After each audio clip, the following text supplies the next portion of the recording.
Back once again for the renegade master. Back once again for the renegade master. Back once again for the renegade master. Back once again for the renegade master. Back once again for the renegade master. Hello my renegades and welcome back. And what are we getting back into? We are getting back into Love is Blind season 6 and we are now on episode 7. Okay, before we get into this episode, as I always ask you to do, please hit that subscribe button, please hit that notification button so you know I'm on and doing videos. And let's get into this episode, shall we? So we know where it left off. Jimmy had left Chelsea because they'd had a little spat in regards to Jimmy having a little bit of a wandering eye and him not actually showing Chelsea any love while they were on that holiday. So it kind of looked awkward between them. I thought, is Jimmy waiting for Chelsea to fix this situation? Because at the end of the day, it's not Chelsea's fault that they're at this loggerheads right now. It's Jimmy who's got to fix this situation. So he basically does apologise to her and says that he loves her and he doesn't want to put her in a position where she feels sad or hurt. This is because Jimmy will continually put Chelsea in that type of situation.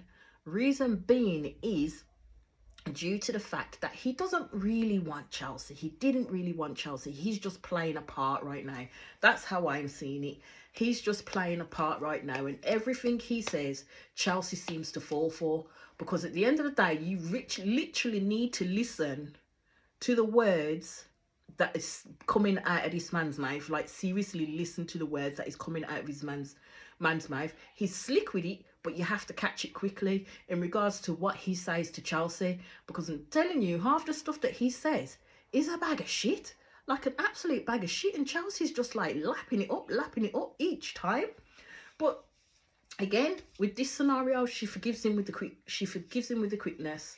And basically, she's stating that she needs him to hear her out when she is sad, or to validate how she's feeling, because he doesn't do that. Now remember I said that, yeah? Remember I said that when we get through to the next episodes, especially when Chelsea, I think, either is talking to her friends or talking to his friends, and she says a few words which are particularly not true at the end of the day.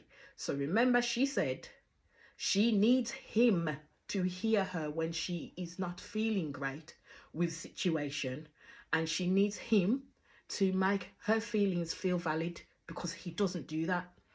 So he responds with, he's a little hard-headed and she's got to work on him a little bit. And I'm like, I know you're fucking lying, Jimmy. I know you were fucking lying. Right.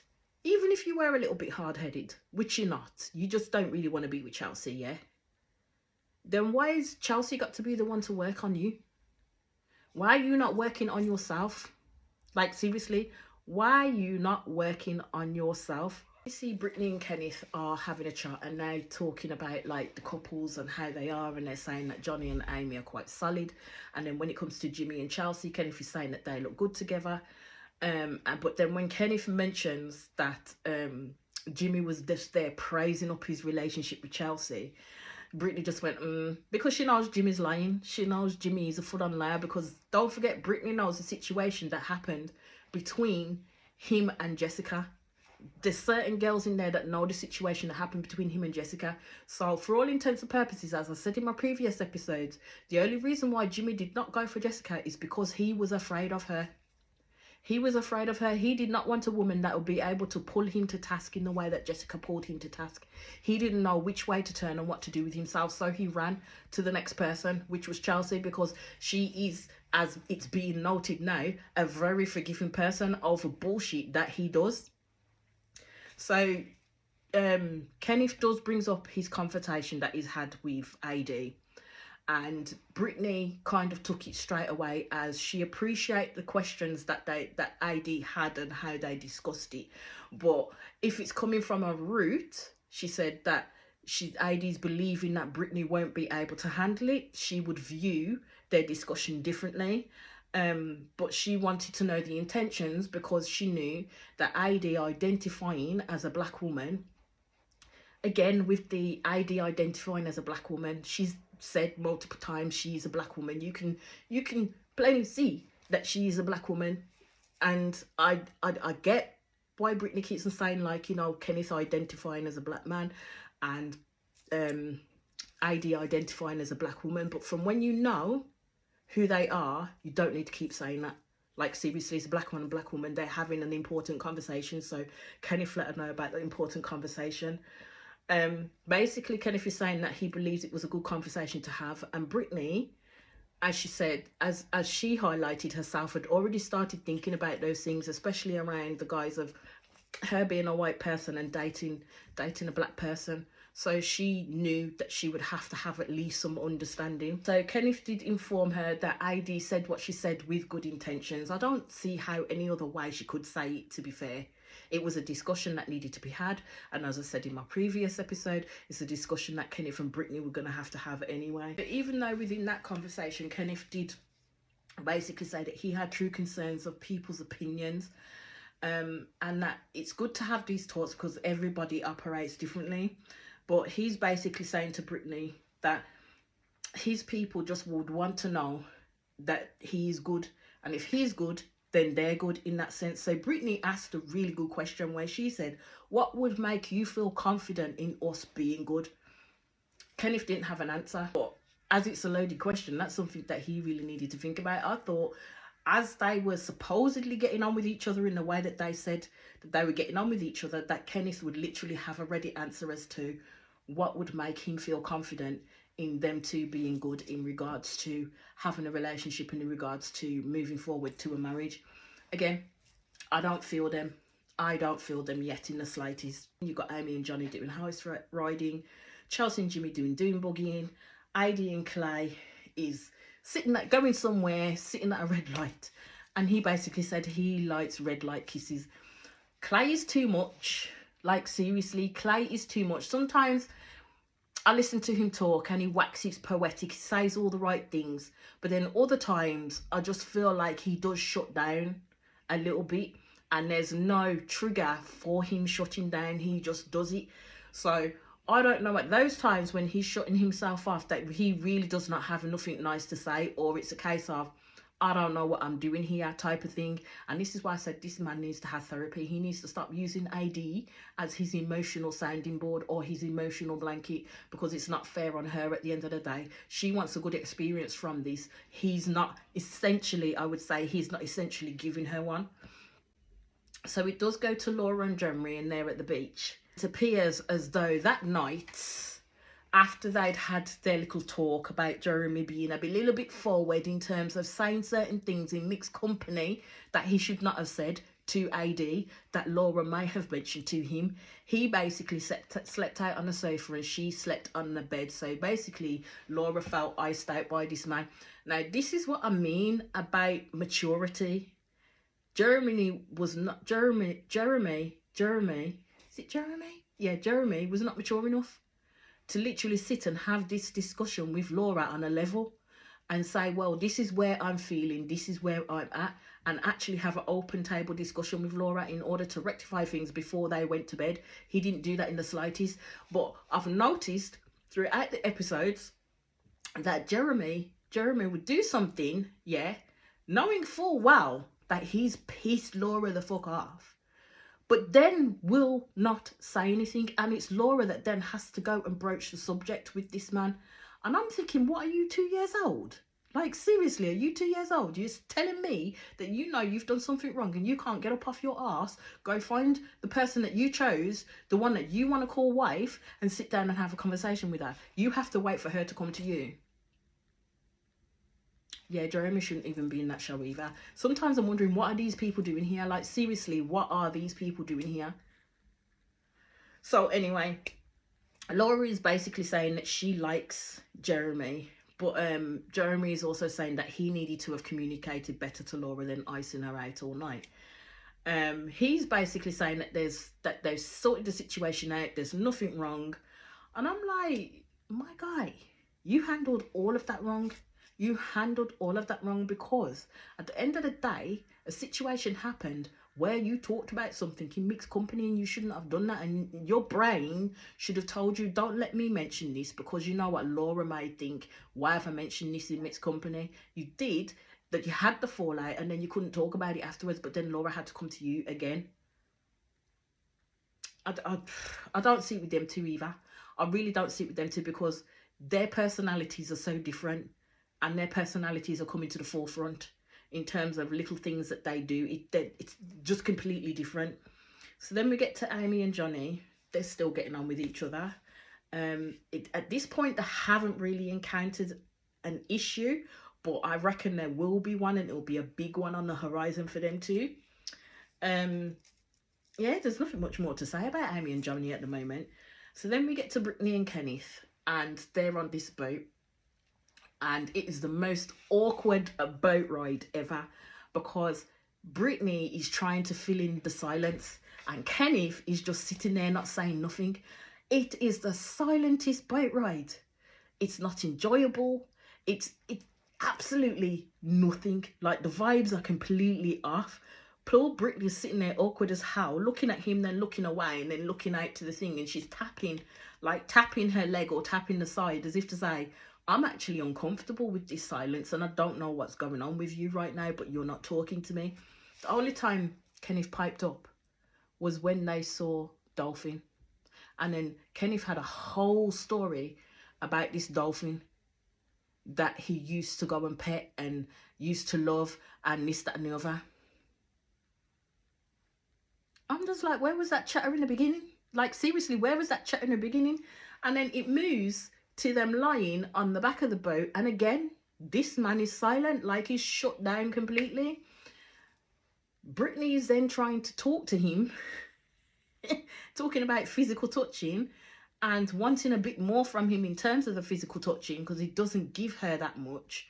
It was an awkward kind of hug on the back of the boat, and Kenneth was just there silent again, and I'm just like, it's just not gelling with them two. It really is not gelling with them two. I don't know what it is, because it started off a little bit strong, I would say, but right now it's like Kenneth has shut all the way off, like completely shut all the way off, and it's Brittany that's trying to play catch up with this man. He does turn around and he does say to Brittany that he's quite an overly affectionate person, but I'm like, no, you're not. Because at the moment, you're not showing that you are an affectionate person, and you're showing that you don't really want to receive affection from Brittany in the slightest. So, you know, which one is it? Or was it more he was overly affectionate to the people that he used to date and people that he was used to dating? You see Clay and AD at this beach restaurant, basically, and they're talking about beaches, and AD used to be a dancer for sports events and stuff like that. He turns around and he says that they'll make an iconic couple. And this is what I mean with Clay. He says things completely at a whim. And I don't think he honestly believes it in that sense. So they do talk about their families. And again, Clay places his dad upon a pedestal. Clay has been taught how to view women, how to see women from his perspective, from his father.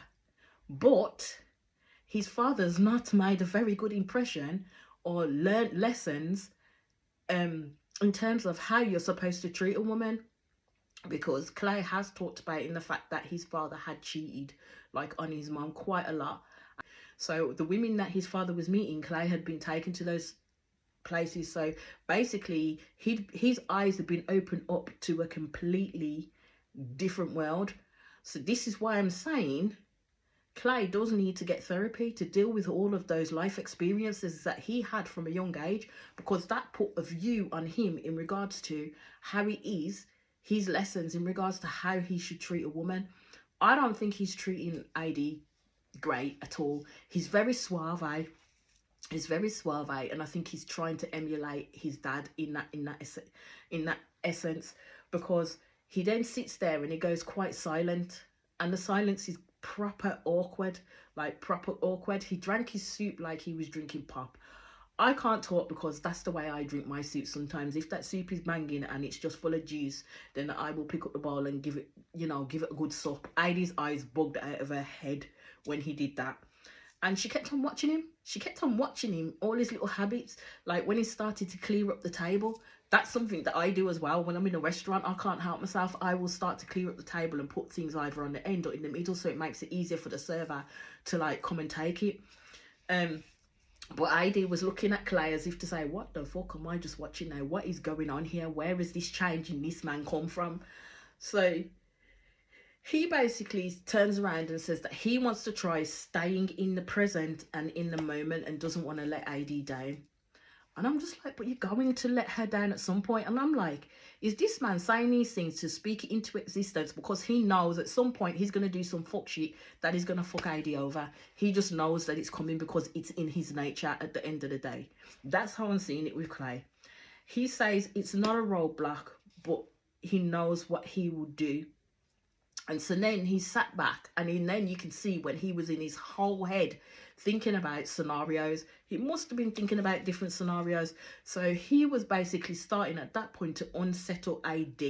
And this is where I'm saying I don't think it will really work between these two, because Clay needs to sort out his issues. He's not an emotionally healthy man to be looking for a relationship the way he's trying to look for a relationship in this process. And I think he will damage someone, namely AD, pretty badly through this process because he hasn't dealt with his issues in the slightest. So then it goes to Brittany and Kenneth. And Brittany's talking about how Kenneth has OCD like her because he needed everything all in a certain place, especially when it came to cleaning up, packing his stuff and everything like that. Johnny said that, you know, they're doing their little recordings in terms of their people, and Johnny's saying that he's feeling good with Amy. Comes to Clay and AD, and all he talks about is his breath in the morning. No affirmation to AD that she looks beautiful. No affirmation in regards to how their life might be or how he sees AD like all the other couples did. You know, even Laura with Laura and Jeremy. Jeremy told Laura that she looked beautiful today, and Chelsea and Jimmy were just messing around with each other. None of that for Clay and AD in the slightest. And I notice with Clay, he doesn't affirm AD in any way. He will sexualize her when he's given her a compliment, but he doesn't necessarily affirm her and say, you know what, she's beautiful, she's this, she's none of that. But she does it for him. She does it for him. Anyway, so all the couples meet up of a daytime, and Chelsea, Laura and AD are chatting, and Chelsea confirmed that her and Jimmy are now having sex. Okay, and Laura said that she did with Jeremy. AD says that her and Clay are now having sex. And this is what I mean. I really honestly think with these types of shows, you have to get to know the person you're partnered up with before you share your physical self with them, because you're giving a part of yourself to them when you decide to have sex with that person. And this is what I mean. Sex can often muddy the waters, like seriously can muddy the waters. So I don't know, especially when it comes to Chelsea and AD, whether them giving sex is trying to make things better between them in order to, you know, get the feelings that they're looking for from the men that they're with.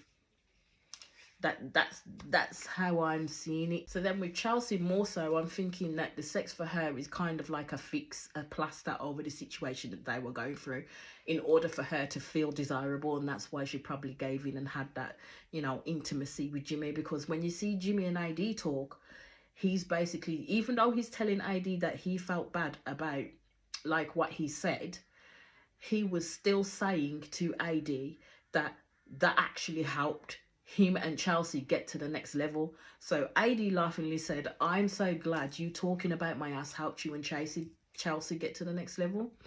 And this is what I'm saying. I don't trust Jimmy in the slightest. I do not trust Jimmy in the slightest. So I don't know if he used the physicality of AD in his mind in order to have sex with Chelsea. Because the way that Chelsea's speaking, it's like it's unicorns and rainbows with this man, but it obviously isn't, because she's thinking one thing and he's completely thinking another thing. So Laura and Johnny are having a conversation, and she talks about him to Amy and how she's obsessed with them as a couple. So they have the sex talk, and basically Johnny's talking about the fact that Amy's not on birth control. And all I thought is, there are such things called condoms too, or some other things that you can use in regards to supporting someone if they're not on birth control. So don't leave it all up to Amy in that sense, is what I'm thinking. I said it might not be 100% effective to ward off unwanted pregnancies, but if it happens, then you deal with it the best way that you can do. So he turned around and he said he thought every girl was on birth control. So he's basically saying that every girl that he'd been with will always say that I'm on birth control, I'm on birth control. So I just kind of thought, okay, with that comment, was Johnny freeballing it with everybody? Like, seriously, from when the girls have said, oh, I'm on birth control, so them two have not had sex because Amy is not on birth control. So obviously that's telling me this man don't use condoms or anything else that he could use in order to ward off unwanted pregnancies. Because even birth control that women use is not 100% effective at the end of the day, and some things can cancel it out. So him saying what he said again makes me believe that he was freeballing and freewheeling with these women that he was with because they said they were on birth control. I think for me, myself, with Johnny, I'd more want a sexual health test. I would more want a sexual health test than anything else. Forget about us having sex and that. If I know you're out there freeballing with every Tom, Dick and Harry or any relationship that you've had, go into a sexual health clinic first to find out if you've got any diseases, mate. Anyway, so Jeremy, you then see Jeremy going and apologising to AD for the comment that he made, the bean dip comment. And I'm like, at least he apologised for the comment, because Jimmy didn't apologise to AD for him commenting about her ass, her bunda. He didn't apologise to it. He basically told her that actually it helped him and Chelsea move to the next level. So, you know, he ain't going to apologise for it, in other words. So Jeremy is there talking to AD about Clay and saying that Clay is introspective, and when he gets that way, you need to give him some space. So AD was happy for that, for him to say that, by saying, oh, it's not just with her then. I'm just like, no, AD, you should not be happy with that. You should not be happy with that, because this man needs to be vocal. When he needs his space, this man needs to be vocal. He can't, and this is what I'm saying, you can't just shut down on people when they are with you, because they're not fucking mind readers. When you're not talking, yeah, and they're talking to you and you're still not talking, they're obviously going to think something's wrong. They're not going to think, oh, let me give this man his space. So no, yes, he might say he's introspective. He needs to be vocal with it too and say, do you know what, I need a little bit of space. Can you allow me that and give me that grace to have that space? Yes, just as long as he does the same for AD when she needs space too. So basically Chelsea is there singing the praises of Jimmy about how he communicates so well.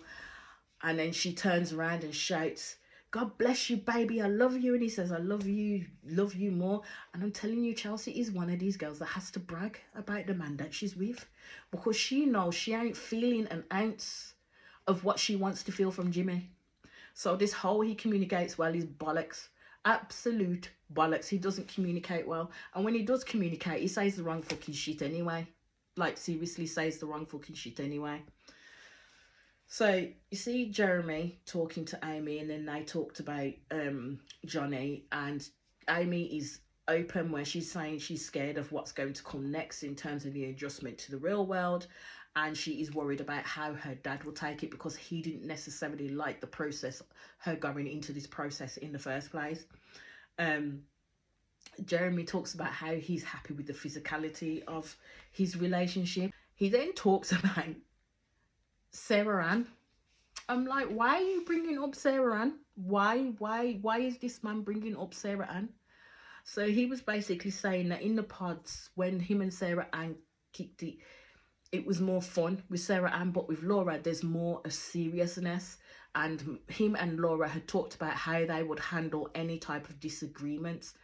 But basically, he still feels that there's a little bit of unfinished business between him and Sarah Ann, because he said he didn't have an answer for her when she asked, well, why didn't you pick me? Why did she win out over me? So now, all of a sudden, Jeremy has this answer for Sarah Ann. So if he ever met Sarah Ann, he would sit there and have that discussion with her. And I was like, my guy, don't do that. Don't do that, because that's going to give a message to Sarah Ann and a message to Laura. But it won't be a good thing for Laura.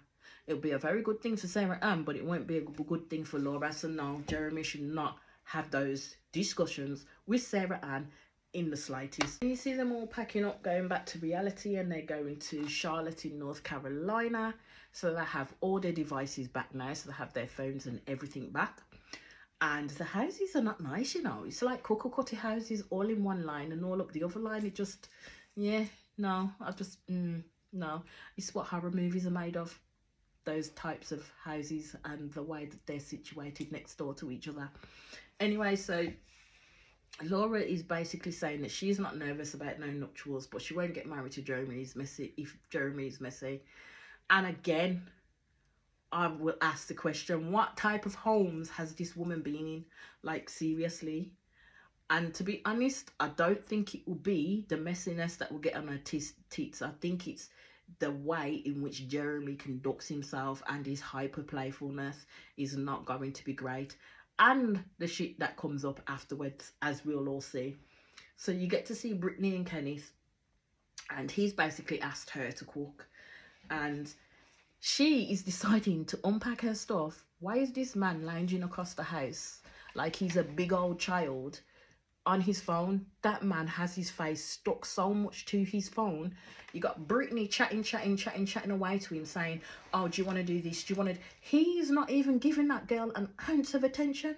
Not a bit. He not even unpack his shit. That man just stayed on his phone, like literally had his hands and face glued to that phone, that he ignored Brittany all the way through that. And I thought, my guy, you're being rude. Like, honestly, you're being rude, like really rude. And me being me, I would have called that shit out. I don't give a fuck what he says. He's being absolutely rude. So you see Clay and ID, and Clay and ID like the place. So Clay decides he's going to get comfortable in his spot on the couch. Now, I knew straight away Clay was getting comfortable in his spot on the couch, because that is where Clay is going to convalesce and be by himself. But of course, with another person there of the female variety, they're going to want to join you. So when ID decided to make her spot known in comfortability next to Clay and climbed on him, that man looked at her when she was not looking, as if to say, what the fuck are you climbing on me for? That's what it came across to as me, like, why the fuck are you climbing on me for? I really don't want you to encroach on my space. And he was like, oh yeah, this is good, this is comfortable. She goes, yeah, I like this, I like this. He didn't really like that. So then she sits on the end of the couch, and then he puts his dirty big feet on her. Now, I don't like feet in the slightest, so if you put your feet on me, I'm pushing them hoofers straight off. He put his hoofers right on her lap and said, well, yes, this will be a better positioning. And she was like, no, and pushed his feet off completely. I was like, my God, is that how you're going to count? Well, you know what, we'll see. We'll see. I was just kind of like, I'm not liking that dynamic at all in the slightest. Heidi talks about her sisters, her niece and her mum, and how excited she is to see them and wants Clay to meet them and is excited to meet them. Clay told her about his mum and his sister and told them that they can't wait to meet her also. Then he turns around and says that his dad might flirt with her and he will have to watch his dad when he's around her. And I'm kind of thinking, the question that I would have asked is has that happened to you before? Like, you know, that someone that you've been with, your dad has flirted with and they've kind of gone with him. Has that happened to you before? Because the way in which Clay talks about his dad, yes, he places him on this little pedestal, but there's also a bit of wariness about him, the way in which he talks about his dad and puts him across as well. We'll have to see. We'll have to see. So then Clay turns around and says that people were shocked that he told them that he cried on TV. And I'm just like, come on, Clay. Like, come on. Seriously. Everything's seeming to be about Clay and revolving around Clay. Not even ID really comes into the picture when Clay talks to me. That's how it comes across to me. So this is what makes me think that he's using ID as some type of emotional blanket, because he turns around and he says that he can go to her for comfort. And he turns around and says that this experience with ID has made him better.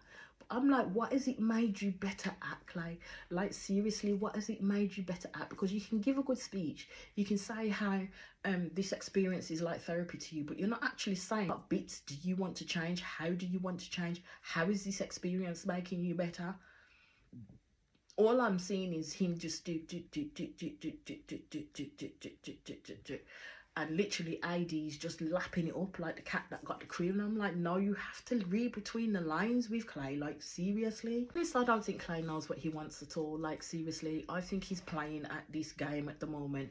I think he came into this experience, I don't know necessarily if it was to find love or to find someone to be with, but I think it was more of a test for himself in seeing if he believes that he's changed. Now let's put it into practice type of thing.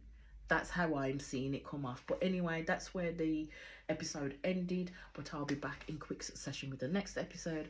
As I always say, my renegades, please hit that subscribe button, please hit that notification button so when you know I'm on and doing videos, and I'll see you all again soon. Peace out.